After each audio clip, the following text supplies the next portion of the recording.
All right, folks, welcome back to a beautiful Tuesday afternoon here. Beautiful and deadly dry still. We got a little bit to talk about, so put on a pot of coffee. It's 26th of July. It's about that's shy of 1:30 p.m. I'm taking a little break from hauling bales. I wanted to come and check on the alfalfa.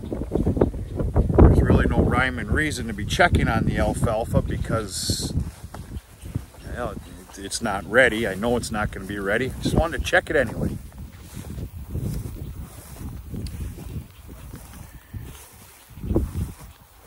So here's the bugger of the whole thing.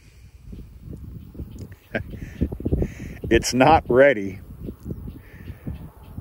and we have got one hell of a string of thunder showers coming tonight starting at 10 o'clock.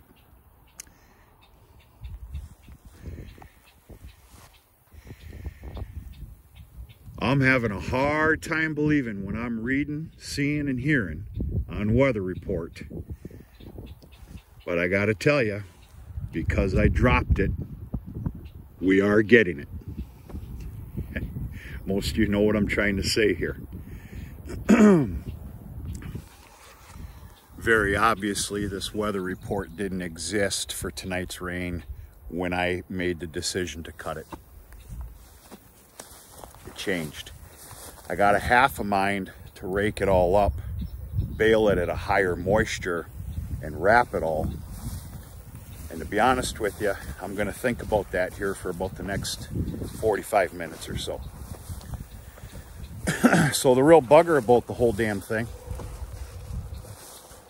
is not a lot of it, but an amount of that alfalfa there was going for small squares. You know, for sale. Yes, selling some hay. I don't really have a choice, okay? Well, the real bugger about the whole damn thing is the amount of hay sales that would have come from the small squares of the alfalfa would have come close to taking care of the bill on potash and sulfur in hitting all these three fields. We're at the three corners right now. But of course, that's just too perfect, and we can't have that, can we? So I'm going to do one of two things. I'm either going to make a decision in 30 to 45 minutes to double windrow rake this, bale it at a little bit of a higher moisture that is not suitable for any kind of a sellable product. No, it ain't happening. And wrapping it, which I barely have time for, but I might have to make time for, or number two, you know, this is going to hurt the ears. Let it get rained on. It'll dry out, and I'm thinking probably Thursday I would be able to just rake it all up into 4x6s, and it's just, you know, obviously it's cattle hay.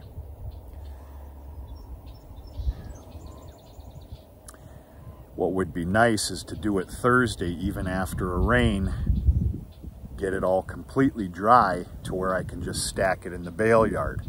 I have no problem wrapping bales. I love wrapping bales. I have that wrapper now. Wrapping bales is expensive. And trust me, it's about nickels and dimes and pennies these days. God help America. Okay, that's the story on the demon-possessed field. If you want trouble, if you want problems, just have me cut this field, and we're going to have them. All right, folks, the mystery's been solved. I've said it 100 times, maybe. I do have shame. Shame is missing in this country, in this world a lot these days. That's a very large problem. I do not have any embarrassment, though. I'm going to share with you the mystery that has been solved on this beautiful stand of alfalfa now. If you follow the channel, you'll understand what I'm talking about. All right, I'll try and do this as quick as I can. 3 years ago, sparing you a lot of details. 3 years ago, I put this into a pure stand of alfalfa. I paid a king's ransom for my checkbook for the alfalfa that I put in here. My words, mother cropped it with peas and oats. Okay, now let's stop that venture. Let's fast forward.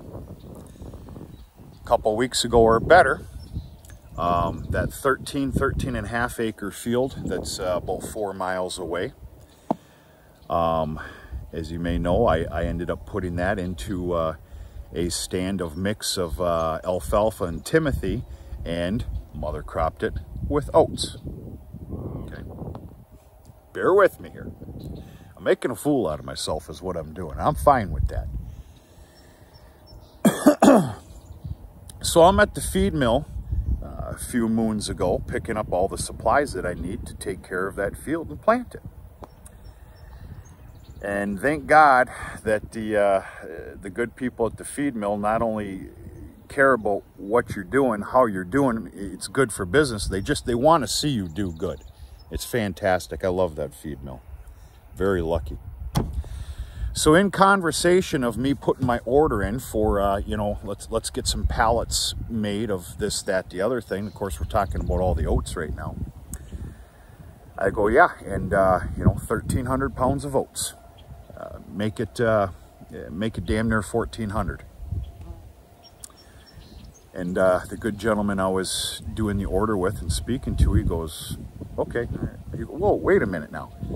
How many acres is this field? I'm like, it's about 13 and a half. Well, that means you're putting down 100 pounds to the acre. I go, yeah. Well, you're putting it into an alfalfa grass mix as well, right?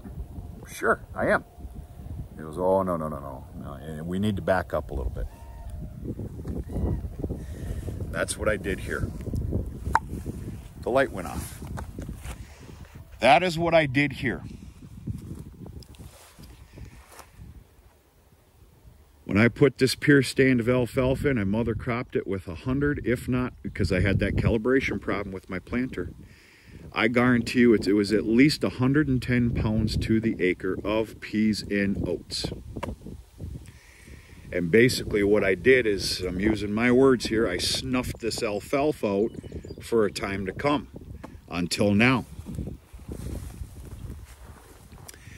It should have only been about 50 pounds to the acre. There was a comment made on one of the videos talking about this field, and I should have put your name down because you were 110% correct on how I, for the lack of better words, overshadowed the new seeding alfalfa in here. And that's exactly what I did. Even though we're in a big dry spell, you should see that 13 and a half acres right now. That's only got 50 pounds of oats to the acre. And the new seeding that's in there. It's absolutely beautiful. It's flourishing with the rain. Wow. So that is the mystery here, folks. I'm kind of telling on myself. I have no embarrassment about it. We live and learn every day. My hope and goal is that there is one person out there that catches this, and it either makes them choose wisely if they do the same thing, or it gives them a grave reminder of what they're doing. That's the hope and goal here, and that's why I'm sharing this with you. So that's exactly what happened. That's what we're going to chalk it up to. I am very happy right now, with, of course, the exception of this coming into bloom, which I do care, but not that much. It's not going to keep me up at night, I can tell you that. I'm running a beef herd here, and if any prospective alfalfa buyers, you know, in small squares, you know, it's made known on advertisement that, you know, alfalfa went into bloom stage, if it matters to you, flowering stage, excuse me. So that's the mystery. It's been solved.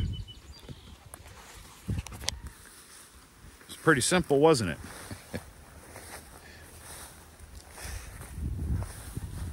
Sometimes the simple things are a real kick in the old arse. And that was one of them. No more crying in the soup, though, because now you see what it's like. It just took some time to really establish the alfalfa, the purity of it.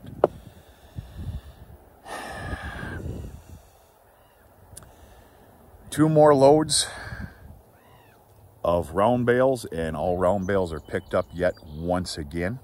which is a great feeling. The bale yard looks fantastic. If anybody is still watching right now, AI breeding season came to an end 2 days ago.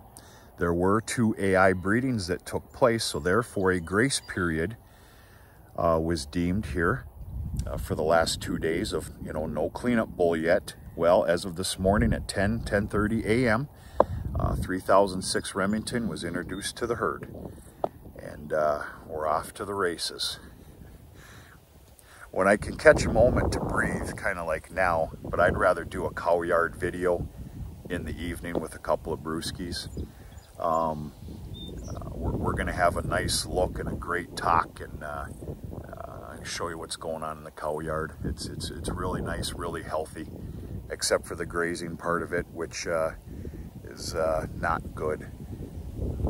Very much so not good. We'll talk about that later. This is going to be a positive speakings here. So I'm actually going to go talk to Dad. Yes, I did say that. I'm going to go get a little consultancy from somebody that knows a lot more than I do and a lot better than I do about what the hell a man should do with that beautiful crop of alfalfa. And we'll go from there. I can tell you right now, if I go after it, I'll take you with me. And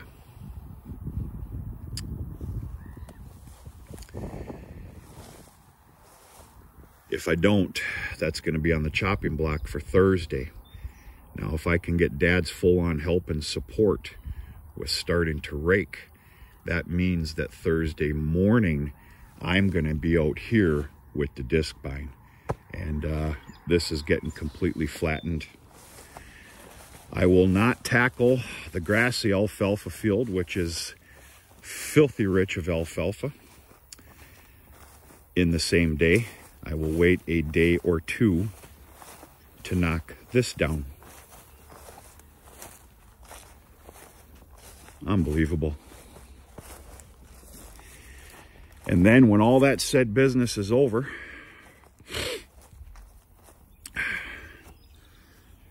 I'm hoping Mother Nature takes a turn here and we get some moisture.